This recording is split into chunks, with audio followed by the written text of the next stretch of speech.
Welcome to the Real Board Loft. I'm Trip Forman, and it's a very special day here at Real. Today we have our original Real team rider, Jason Slezak. Jason, welcome. Number one. Number one, the original. Actually, before we even had a shop, we had a team rider, and it was Jason, and he's been with us the whole time ever since. Like, what is it, 400 years now? I think so.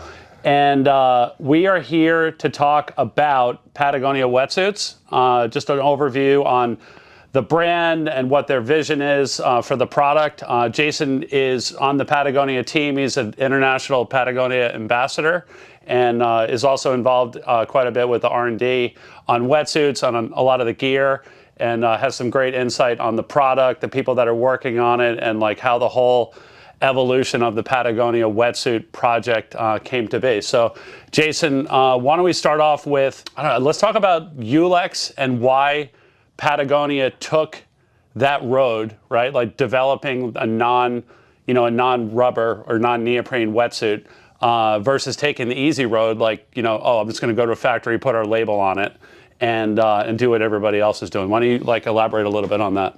Yeah, I mean, Patagonia came into the wetsuit market in the desire to sort of build a better suit because Yvon Chouinard was and is a surfer. His son Fletcher Chouinard, who's a surfboard shaper, they were finding sort of the things that were wrong with the wetsuits that were out there and wanting to make them better. And that initially started with going towards like the limestone suits, and then finding out that equally was sort of as bad for the environment as virgin rubber is, and then working to find ULEX as a very, very small sort of startup brand, and Patagonia was the first to sort of adopt ULEX top to bottom in all of the suits. And ULEX is a manufacturer of bio-based rubbers that are sustainably harvested from the Hevea tree, and that is a rubber tree that they're able to extract the rubber, make a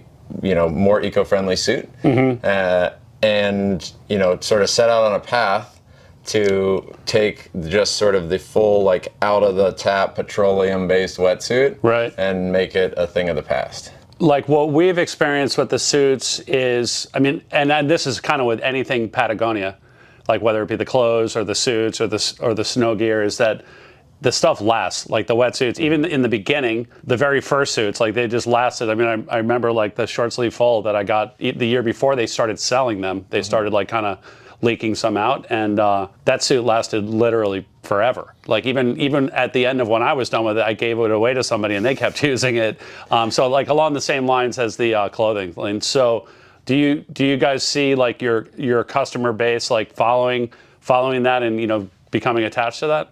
Yeah, I think the wetsuits fall under the same ironclad guarantee that all the other Patagonia products do. So the suits will be repaired or replaced within reason if there's a sort of manufacturer and/or material defect or problem. Now that's obviously within reason. If you're running it over and rubbing it on the reef or whatever, that's a different story. But the suits were made to sort of have a longer lifespan. And also just perform at a top level through that lifespan versus a lot of suits that maybe feel amazing on day one but start to deteriorate a lot faster. Which was what we found sort of industry-wide, and you still see in a lot of the suits that are out there. You and I had an interesting conversation last night about, do you want the suit to feel really good the first time you try it on, or do you want it to break in, and because I've experienced both of those, on some of the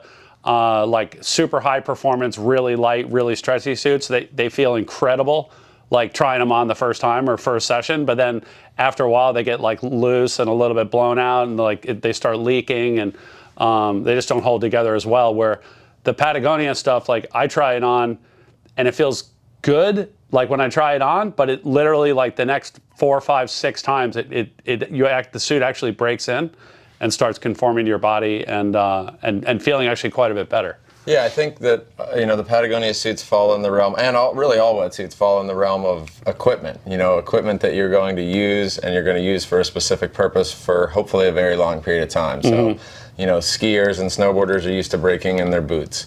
Hikers or runners are used to braking in their shoes. There's certain pieces of equipment that need a break-in period to then perform and sort of become part of you and become a really, really critical and pivotal part of equipment within your quiver. And that's where, I think some people shop wetsuits in the idea of like a garment, where it feels great, or it has this really... Oh, it's so soft. Yeah, this amazing feel, but the best day in those particular suits is day one. And then they sort of deteriorate from there.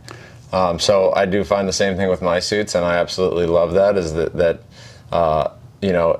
it takes a little bit to sort of break that suit in, but then it performs at an extremely high level and it is extremely durable for a very long period of time. One of the things that I like about like the Patagonia, like how the whole thing comes to fruition, like with the suits, is that you can go to Ventura and you could like walk into the R&D and repair facility, like for the wetsuits.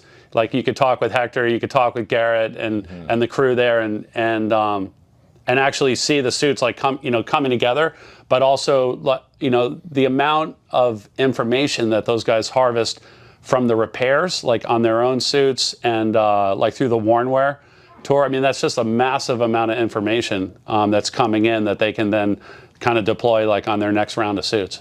Yeah, that wetsuit repair team, wetsuit repair department has grown over the years.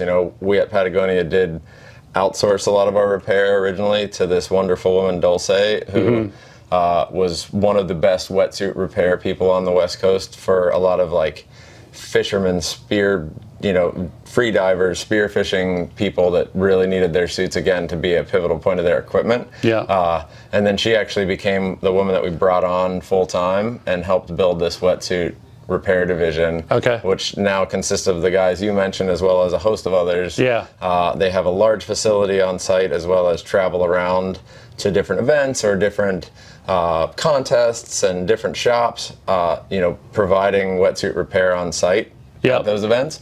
But that has led to understanding our own suits so much better, where the weak points are, where the commonalities are of seams that let go, or something that maybe isn't as reinforced as it needs to be. And then also when we do those offsite repair things, they'll repair any brand suit. So they're seeing what's failing on all the other top brands in the industry. And there are a lot of commonalities, especially if it's a surfing crowd sitting on your board and paddling, there's like the seams within the legs or the arms when you're paddling, or if it's a kite or wind sport based place, there's the harness wear and tear that happens on the suits. But they were able to really dive into and see what it took to sort of change the patterning and change the construction, so that there were less failures and or less weak points to become problematic.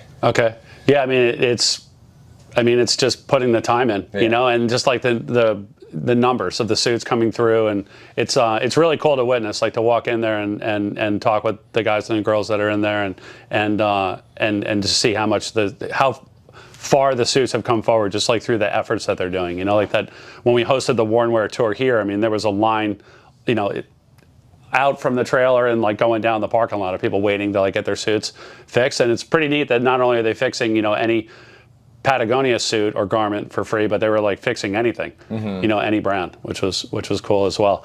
We're in a unique position here at Reel in that like we're selling Patagonia suits not only for surfing, but also for like all the wind sports as well, for kiting and wing foiling and kite foiling. One of the things that we see is that they retain their warmth even in the wind, where a lot of times like the lighter, like more performance suits, like the wind kind of cuts through them, even like as little as like 5 to 10 miles an hour, like on a cooler day, it like goes through the suit, and then you just get chilled, and then you get stiff, and then your session's done, and that's one of the things we've noticed on the Patagonias, is that they're more wind resistant. You stay warmer longer, like in a little bit of breeze, Have you noticed that as well? Yeah, I mean, a lot of our crew, we have people that are field testing stuff from southern Chile and up in Alaska, all the way through, all of North and South America, Central America, Hawaii, and all of the crew that travel regularly,